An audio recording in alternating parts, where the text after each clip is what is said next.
नमस्कार दोस्तों, OCN network में आपका स्वागत है। रविवार को छत्तीसगढ़ में बड़ी आसानी से, बिना किसी शोर शराबे के, बिना किसी विरोध के स्वर के, भारतीय जनता पार्टी का नया मुख्यमंत्री विष्णुदेव साय को चुन लिया गया।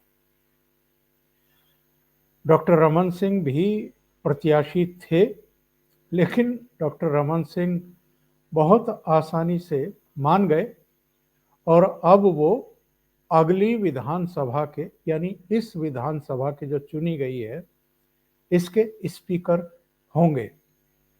2 डिप्टी सीएम बनाए गए हैं छत्तीसगढ़ जैसे छोटे राज्य में, और इस बात की तो चर्चा चल ही रही थी कि तीनों स्टेट में, यानी छत्तीसगढ़ में भी, मध्य प्रदेश में भी और राजस्थान में भी इस बार डिप्टी चीफ मिनिस्टर का फार्मूला लागू किया जाएगा, उत्तर प्रदेश की तरह और कुछ दूसरे राज्यों की तरह। यहां तक कि हरियाणा में भी एक डिप्टी चीफ मिनिस्टर है, गुजरात में भी रहा है, अलग अलग प्रदेशों में अब ये होने लगा है, ताकि जो आकांक्षी होते हैं कि उनको चीफ मिनिस्टर बनना चाहिए, ऐसे लोगों को उप मुख्यमंत्री बना करके संतुष्ट किया जाए और कुछ जातीय समीकरणों को भी साध लिया जाए। बिहार में जब मंत्रिमंडल का गठन हुआ था, नतीजे आने के बाद, तो नीतीश मुख्यमंत्री बने थे और भारतीय जनता पार्टी ने अपने 2 डिप्टी चीफ मिनिस्टर बनाए थे, जिनमें से एक महिला भी थी। खैर, वो सरकार चली गई, गिर गई, पाला बदल लिया नीतीश कुमार ने और वो फिर से लालू यादव और कांग्रेस के साथ चले गए और वहां फिर से मुख्यमंत्री बन गए। पर आज हम बात कर रहे हैं ये कि जितनी आसानी से छत्तीसगढ़ में मुख्यमंत्री तय हो गया, क्या उतनी ही आसानी से आज मध्य प्रदेश और राजस्थान को भी मुख्यमंत्री मिल जाएंगे? और ये सवाल इसलिए खड़ा हो रहा है कि छत्तीसगढ़ में तो किसी तरह का कोई प्रयास किसी भी ओर से नहीं हो रहा था, यानी कोई भी ऐसा कुछ नहीं कर रहा था जिससे लगे कि वो लामबंदी कर रहा है, बाड़ेबंदी कर रहा है एमएलए की, या हाई कमान को, भारतीय जनता पार्टी में अभी हाई कमान नहीं है, पार्टी नेतृत्व को एक तरीके से ये संदेश और संकेत देने की कोशिश कर रहा था कि वो ही दावेदार है, उम्मीदवार है और मुख्यमंत्री बनना चाहता है। राजस्थान की बात करें तो वसुंधरा राजे 2 बार चीफ मिनिस्टर रही हैं और अब फिर से बनना चाहती हैं। इसके लिए वो भी सक्रिय दिखाई दी, दिल्ली तलब की गई, और तब तलब की गई जब पता चला कि उनके बेटे दुष्यंत कहीं किसी रिजॉर्ट में कुछ एमएलए को रखे हुए हैं या उनकी बाड़ेबंदी और घेराबंदी किए हुए हैं, कुछ और एमएलए के संपर्क में हैं। वसुंधरा राजे भी जिस तरीके से गवर्नर से मिल आई थी और मंदिर मंदिर जा रही थी, उससे भी भारतीय जनता पार्टी नेतृत्व के थोड़े कान खड़े हुए कि ये पार्टी का जो अनुशासन है, जो परिपाटी है, जो परंपरा चली आ रही है, उसके विरुद्ध जाकर के वसुंधरा राजे अपनी दावेदारी कुछ अलग अंदाज में पेश करने की कोशिश कर रही हैं। मध्य प्रदेश में शिवराज चौहान 18 साल मुख्यमंत्री रह चुके हैं, लेकिन जिस तरीके से उनके कुछ बयान आए हैं और पब्लिक से मिलने का और कुछ दूसरे काम करने का जो उन्होंने एक उपक्रम किया है, उससे भी ये संकेत और संदेश तो उन्होंने दे ही दिए कि वो फिर से प्रदेश का ही नेतृत्व करना चाहते हैं। लेकिन यदि वसुंधरा राजे को, डॉक्टर रमन सिंह को या शिवराज चौहान को ही नेतृत्व को मुख्यमंत्री बनाना होता तो फिर ये जो एक सप्ताह हो गया है नतीजे आए हुए, 3 दिसंबर को नतीजे आ गए थे, पता चल गया था कि तीनों राज्यों में भारतीय जनता पार्टी को ही बहुमत मिला है। तो एक सप्ताह की प्रतीक्षा भाजपा नेतृत्व क्यों करता? इन तीनों को ही हरी झंडी देता, औपचारिकता पूरी करता, एमएलए की बैठक बुला करके पर्यवेक्षकों को भेज करके, और अब तक तो शपथ ग्रहण हो भी चुका होता। चूंकि ये एक साफ साफ मंशा दिखाई दे रही है कि तीनों ही प्रदेशों में अब भारतीय जनता पार्टी का नेतृत्व नए चेहरों को आगे लाना चाहता है, और जो पुराने चेहरे हैं, वसुंधरा राजे हों, शिवराज चौहान हो या डॉक्टर रमन सिंह हो, उनकी कुछ दूसरी भूमिकाएं तय करना चाहता है। तो ऐसे में छत्तीसगढ़ में तो सीएम का चेहरा सामने आ गया है विष्णुदेव साय के नाम पर के रूप में, जो 18 साल तक मेंबर ऑफ पार्लियामेंट रहे हैं, 2 बार एमएलए भी रहे हैं। ये काम कर चुके हैं अटल जी के साथ भी, ये काम कर चुके हैं नरेंद्र मोदी के साथ भी, 3 बार प्रदेश अध्यक्ष भी रह चुके हैं छत्तीसगढ़ के, और उनको एक वाइड एक्सपीरियंस है, वनवासी हैं, आदिवासी समुदाय से आते हैं। तो एक संदेश और संकेत बीजेपी नेतृत्व देना चाहता था, क्योंकि पहले जब रमन सिंह को चुना गया था तो ये सवाल खड़े हुए थे कि छत्तीसगढ़ जैसे आदिवासी बाहुल्य स्टेट में भी भारतीय जनता पार्टी इस तरह का काम क्यों कर रही है। तो इस बार एक वनवासी को मुख्यमंत्री बनाने का फैसला कर लिया। अब सवाल उठता है ये कि सोमवार को राजस्थान और मध्य प्रदेश में क्या उतनी ही आसानी से मुख्यमंत्री तय हो जाएगा जितनी आसानी से छत्तीसगढ़ में हो गया है। जहां तक राजस्थान का प्रश्न है तो वहां तो आकांक्षी नामों की लंबी सूची है। वसुंधरा राजे तो अभी भी ना उम्मीद नहीं है। रविवार को भी उनसे 10-11 एमएलए जाकर के मिले हैं, और मीडिया ने चला दिया कि वो मतलब एक तरह से खेमेबंदी कर रही है, दावेदारी कर रही हैं। कुछ मीडिया के हिस्सों में तो यहाँ तक आ गया कि वो बगावत कर सकती हैं। एक सज्जन है, उन्होंने तो अपना एक वीडियो बना दिया यूट्यूब पर कि वसुंधरा राजे और अशोक गहलोत मिलकर के भी सरकार बना सकते हैं। मतलब इससे निचले स्तर की चंडू खाने की तो कोई खबर हो नहीं सकती है जो उनके दिमाग में आई। जहां तक राजस्थान का प्रश्न है, राजनाथ सिंह के नेतृत्व में वहां पर 3 सदस्यों का एक पर्यवेक्षक दल पहुंच रहा है, और राजनाथ सिंह के को ये दिल्ली से बता करके ही भेजा गया होगा, जैसे सोनकर साहब को भेजा गया था छत्तीसगढ़, के भाजपा नेतृत्व किसे चाहता है। तो जाहिर है राजनाथ सिंह के सामने कोई बहुत बड़ी मुश्किल नहीं है, लेकिन मतलब नाम को लेकर के कोई मुश्किल नहीं है। पर वहां पर वसुंधरा राजे की तरफ से अगर कुछ ऐसा किया जाता है जिसको हम अप्रत्याशित कहते हैं, तो उस फिर ऐसी स्थिति परिस्थिति का सामना कैसे किया जाए, इसके लिए राजनाथ सिंह जैसा ही एक टॉल लीडर जो है वो चाहिए था, सुलझा हुआ लीडर चाहिए था। राजनाथ सिंह को नरेंद्र मोदी के बाद इस सरकार में नंबर 2 का रुतबा हासिल है, यानी प्रधानमंत्री के बाद वो सेकंड नंबर के लीडर हैं। वरिष्ठता क्रम में अमित शाह उनके बाद आते हैं, और नितिन गडकरी वगैरह और सब तो फिर बहुत उनके बाद ही नंबर आता है।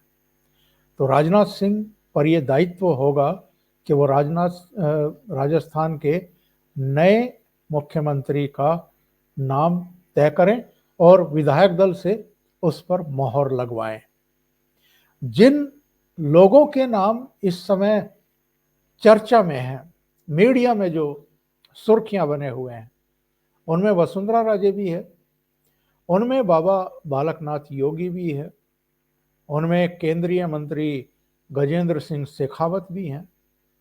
और अगर महिला को ही बनाना है राजस्थान में तो दिया कुमारी का नाम भी चल रहा है। इसके अलावा जो रेल मंत्री हैं अश्विनी वैष्णव, उनका भी नाम चल रहा है। और 3 नाम और चल रहे हैं। एक तो राज्यवर्धन सिंह राठौर, पूर्व केंद्रीय मंत्री, एक अर्जुन राम मेघवाल, और तीसरा नाम जो चल रहा है वो सीपी जोशी का भी चल रहा है, जो भारतीय जनता पार्टी के प्रदेश अध्यक्ष। अब रविवार की शाम होते होते लोगों ने कहा कि वसुंधरा राजे और बाबा बालकनाथ तो रेस से बाहर हो गए हैं। और रेस से बाहर इनको क्यों बताया गया? क्योंकि वसुंधरा राजे ने जिस तरीके से लामबंदी की, बाड़ेबंदी की, पेशबंदी की, उससे बताते हैं कि भाजपा नेतृत्व नाराज है। और आरएसएस भी कोई इस तरह की हरकतों से किसी से खुश तो कम से कम नहीं ही होता है। और चूंकि तीनों प्रदेशों में नए चेहरे लाने का फैसला बीजेपी नेतृत्व ने किया है, तो ऐसे में वसुंधरा राजे का तो वैसे ही पत्ता कट जाता है। और जो उनकी एरोगेंसी रही है 2018 के बाद से ही, केंद्रीय नेतृत्व के साथ जिस तरह के उनके कड़वाहट भरे रिश्ते रहे हैं, और चुनाव से पहले भी और चुनाव के दौरान भी उन्होंने जिस तरीके से अपने तेवर दिखाए हैं, कुछ बागी लोगों को खड़ा किया है। सूचना तो यहाँ तक है कि कम से कम 15 ऐसी सीटें रही हैं जो भारतीय जनता पार्टी जीत सकती थी, पर चूंकि उन सीटों पर वसुंधरा राजे ने कुछ बागियों को खड़ा कर दिया था इशारा करके, तो वहां पर भारतीय जनता पार्टी सीट नहीं जीत पाई।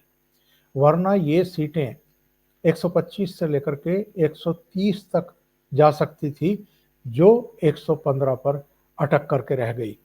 तो वसुंधरा राजे का तो इसलिए माना जा रहा है कि उनको मुख्यमंत्री नहीं बनाया जाएगा। दूसरे, बालकनाथ ने एक ट्वीट कर दिया और उन्होंने कहा कि जितनी भी उनके नाम को लेकर के चर्चाएं चल रही हैं, उन पर विराम लगना चाहिए। अभी वो राजनीति और सेवा का कार्य सीख रहे हैं प्रधानमंत्री के नेतृत्व में। तो उन्होंने एक तरीके से अपने को टूल डाउन किया है और जो चर्चाएं चल रही थी उनको समाप्त करने की कोशिश की है।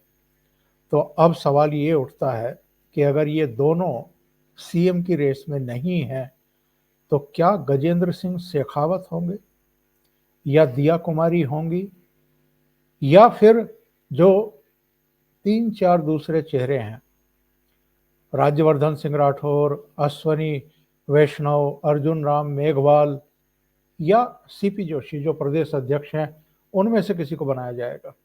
तो इसका जवाब आज मिल जाएगा। और मुझे नहीं लगता कि किसी तरह की कोई बाधा वसुंधरा राजे की तरफ से उत्पन्न करने की कोशिश की जाएगी, क्योंकि वो अच्छे तरीके से जानती हैं कि इस तरह की अगर कोई हिमाकत उनकी तरफ से होती है तो फिर भारतीय जनता पार्टी में उनकी आगे की संभावनाएं तो खत्म होंगी ही, उनके बेटे दुष्यंत के लिए भी माहौल बहुत खराब हो जाएगा। जहां तक मध्य प्रदेश का प्रश्न है, मध्य प्रदेश में जैसा मैंने कहा है कि शिवराज चौहान अभी भी आकांक्षी हैं। उन्होंने कोई खुले तौर पर किसी तरह का कोई बयान नहीं दिया है, लेकिन जिस तरह की उनकी गतिविधियां हैं, जिस तरह के उनके बीच बीच में बयान आए हैं, मैं मामा ही ठीक हूं, मैं भाई ही ठीक हूं, ये पद सब पदों से ऊपर है। पर सब जानते हैं कि 18 साल मुख्यमंत्री रहने के बावजूद उन्होंने एक हवा तो बनाने की कोशिश की है कि उनकी लाडली योजना या दूसरी जो स्कीम थी, जो उनके काम थे, उनकी वजह से मध्य प्रदेश में इतनी बड़ी जीत मिली है। और बीच बीच में वो प्रधानमंत्री मोदी का और अमित शाह का भी नाम ले देते थे कि उनके नेतृत्व में, उनके करिश्मे की वजह से ये सब हुआ है।